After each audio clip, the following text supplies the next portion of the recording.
This is Unrendered on IKTV. I'm Tony Regisford. I'm chatting with the CEO of the Tourism Authority, Mr. Glen Beache. Of course, you can follow us on Twitter at iConcepts. Glen, so moving nicely along. In terms of the diving, I don't want to spend too much time on one section because we'll be 2 hours here, and I don't have 2 hours. Part one of two. Yeah. In terms of the diving, I mean, this is something that I can identify with, I suppose, because in a past life I was quite active in this area as a diver, and I know what you're talking about when you talk about shelf diving as opposed to the coral reef diving. And I think St. Vincent has been long established as a unique dive site. It's been long established as that, and perhaps to the average man, they may not appreciate the value of that to tourism. In terms of numbers, just aggregates, what do you attract through diving alone? When you say in terms of visitor expenditure, Yeah, or in terms no, of heads. What percentage of your total thing? I'd give it between 12 and 15%. So 15% of the tourists coming just for the diving. Yeah.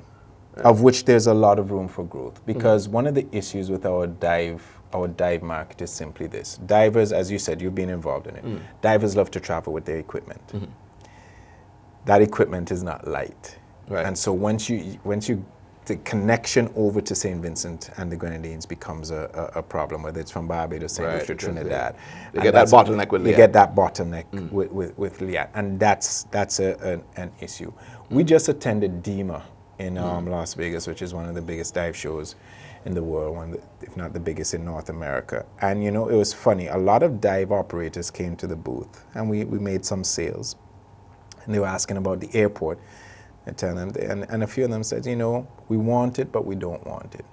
So I'd say Vincent and the Grenadines is such an undiscovered paradise. So, and a diver likes to keep it that way. They like to keep it that way. Divers don't like to see a lot of divers around them. And quite a few of them, because Cayman Islands has a huge dive market. And a lot of them, even one dive operator who's from Cayman made the point, he says, listen, make no mistake about it. The diving in St. Vincent and the Grenadines is much better than Cayman. It's just that you guys are not as close to North America as they are. I would imagine once you get that, it's just coral reef diving. Yes. And maybe some offshore reef that go down fairly deep. But if you dive, say, along the leeward coast as you approach the volcano, I mean, the Bat Cave is something that a lot of divers love, and there are a lot of sites, and you know, we have to also I also have to thank Bill Hughes from SVG. He's built that product. He's built that product tremendously, and has been a tremendous person for promoting diving in St. Vincent and the Grenadines. So our competition, because I think you're going on to say that, our competition for divers comes from where? Cayman Islands, Bahamas, Dominica. Grenada has been growing a bit also. Right. It comes from there, yeah. What are the... Bonaire. Yes. Sorry. Yeah. What are the sort of things that I'm just looking at how it trickles down, and I'm taking diving for example. Apart from the dive shop operators, who else can get into that act? How do divers spend their money? Because divers go off and they dive and they do 2 dives a day and maybe stay by the bar at the night. Funny enough, they spend their money. Divers spend a lot of money. As a matter of fact, you know, it's one of the things we look at in terms of their expenditure, because once you have great diving, divers will spend any money to get to that destination. That's just a natural. But take, for example, when they come in, they usually can't dive until 24 hours after they've come off the plane. So they look for the hiking, because obviously they're active people. They like adventure. They want the hiking. They want a challenge, you know. Sailing. Some of them might go for a ride down to Beache and come back up. They party a lot also. They tend to drink. And they tend to come in groups. And they tend to come in groups. Right. So it's huge. It's huge. And one of the things that we're looking at from the Tourism Authority is to try and get more locals involved, to try and get children involved in it. You know, to understand what under there looks like, that it's a huge part of what St. Vincent and the Grenadines is as a tourism destination. So it's another world, actually.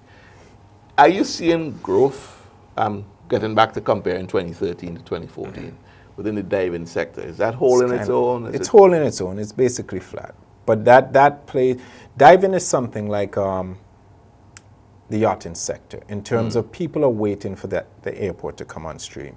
When we did some research in the yachting sector, our main competition in the Caribbean is BVI, British Virgin Islands. Because they're similar kind of a setup to us. They have small islands in close proximity to each other. Very much so, yeah. But we did some research comparing BVI to St. Vincent and the Grenadines and asking people if they've been to BVI, if they've been to St. Vincent and the Grenadines, which one they prefer.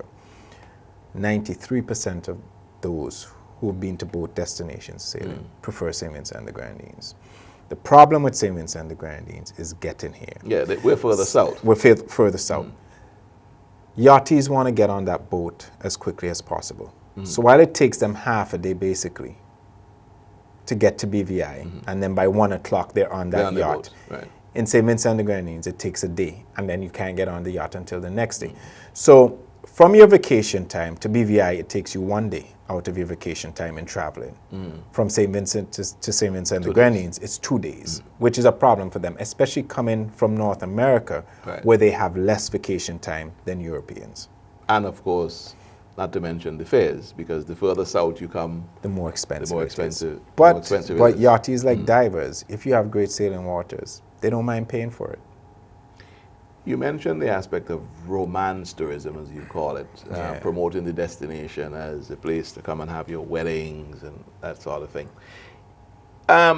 It's not a new concept by any stretch of the imagination. No. I know St. Lucia was doing that big time. St. Lucia, give them credit, have developed that as their main niche, and they've really, I mean, they've passed Barbados and so on. I mean, they are considered the weddings and honeymoons destination in the Caribbean. What are your plans to get that to grow? Well, I think we have to look at our uniqueness, and I spoke about our island resorts before. We have 3 of them. There's a potential for even more, 1 or 2 more of those sort of island resorts. But I think when you look at what we have, and while a lot of people still want the name brand hotels, a lot of people still want the boutique hotels, the smaller, the you know, that sort of customer service. And I think we have to do a lot more work with the weddings and honeymoons publications, romance. One of the things that we're also looking at is actually dealing with companies that have, you know, that make bridal dresses, whether it's David's Bridal, I think is one of them in the United States. Yes. Those sort of companies to get it, pushing some more of the honeymooners to come here. You know, going with the competitions and so on to get people to come here. What about these game shows and other shows on television where some of the prizes are, you know, a trip to? And of course, that's a big promotion for any island that they're going to. It is, and we have done it before, you know, but it's not something that we do continuously, because you have to weigh your returns against what you're putting out. And that's not just something that the tourism authority can do. When you see a lot of these promotions on game shows, tour operators out of the US get involved. The stakeholders in that destination, the hoteliers, the taxi drivers, the yachties, all of these things, all of these stakeholders get involved to make this package happen. So it's not just a matter, the airlines, obviously. So if you notice, a trip to Barbados, and you'll be flying on American Airlines, and not just saying that, American Airlines has put in those 2 tickets as part of it. We do it, we don't do it as often as some of the others, and obviously we have to look at our budget and see where we get the best returns. And you perhaps do not have the right ecosystem in place as yet, because you're talking about the different factors. The airlines get involved, the tour operators get involved. It's a whole network, it's a whole ecosystem, and perhaps we don't have that. We have some of it, but and you're probably tired of hearing me say this, but the international airport will bring forth a lot of that also. For example, we can't work with the airlines directly in terms of packages now, because we have no international flights directly into St. Vincent and the Grenadines. If we work with them, we also have to bring Liat into the picture, or SVG or Mustique Airways. Right. So, and the way it happens now, all of these airlines have their own tour operators that they own, which a lot of them dictate where these airlines fly into. And so we would need to work with them. They speak to the airlines. And as you say, it's a network. The tour operators, doesn't have to be their tour operator, it could be a different one. But all of it has to come into being. Our stakeholders, our taxi drivers, our hoteliers, all of that. Our local tour operators, yes. Let's leave that and go to cruise ship tourism now, your same day, but not the same day. That's not included in the same day, no. In terms of people coming in, going to the Grenadines, going on a package from Martinique, I think most of them used to come from. Martinique, Barbados, St. Lucia. Yeah. Right. Barbados was a very big one for us. Yes. But the cruise ship arrivals. Yes. Help me to understand what is the direct benefit that we get as a country in terms of monetary benefits when a cruise ship calls into St. Vincent? Well, first of all, this is not about the 3 Ps. You know, it goes way beyond that. First of all, as soon as a cruise ship comes in, the government gets head tax.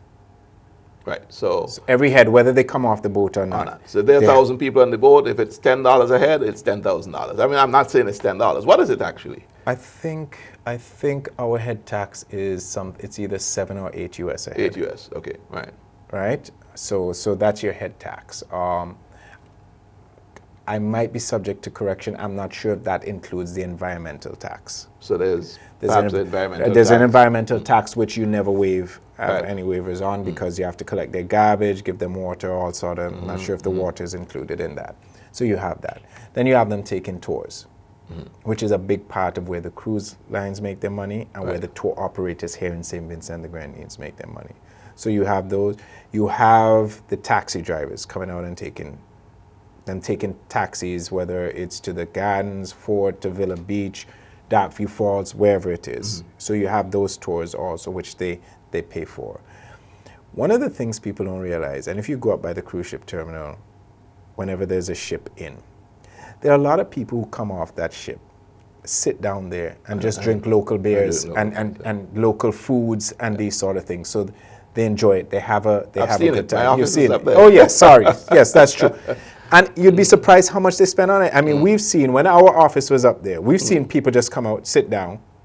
The internet on a ship is so expensive. Right. That's one of the first things they look for. Right. So if you can give them that internet connection, let them pay for it, buy a bar. You know, every drink you buy, you get the code or whatever. If you spend up to a certain amount, you get this code and you can go on the internet.